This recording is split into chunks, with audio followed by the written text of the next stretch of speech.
rồi cái đó không đừng quá chi đó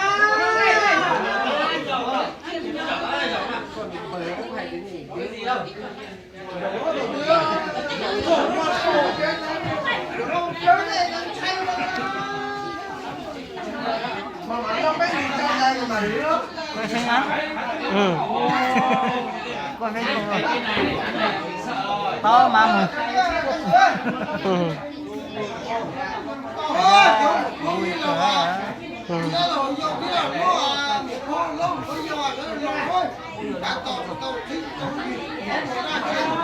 Không mà không hồi đó buồn thái nó có hồi mùa mùa gió là nó tới bỏ xe hồ à mùa rồi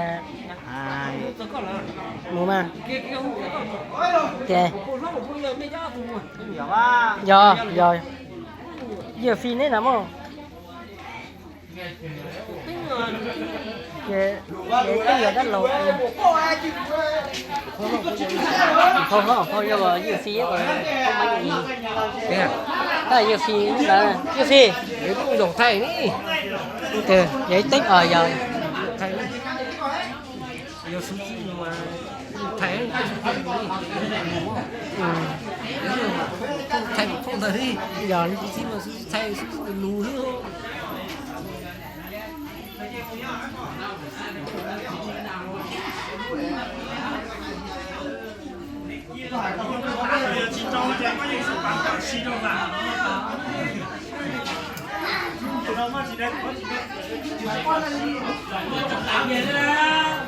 đấy à xinh à đi mua ở đây à được bánh đi trâu được bánh đi xuống kìa mất khiết chầu đó chót tiền à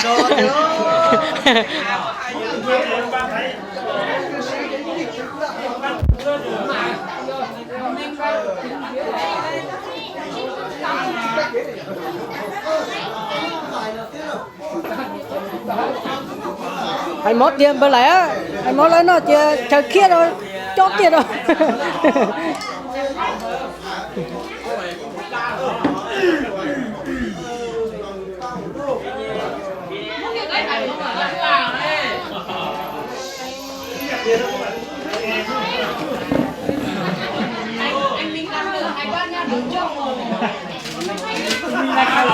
câu rời vườn ơi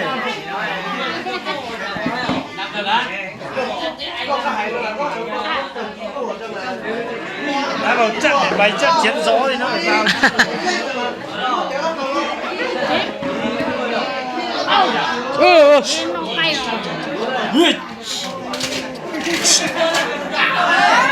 sao đi em hết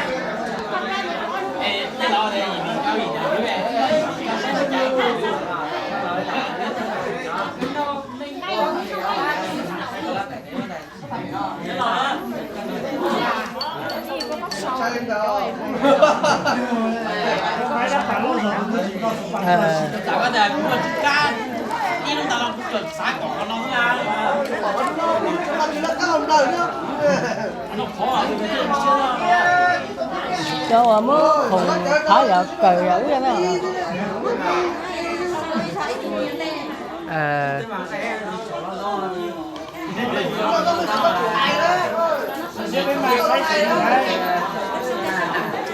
nó chỉ tốt này nè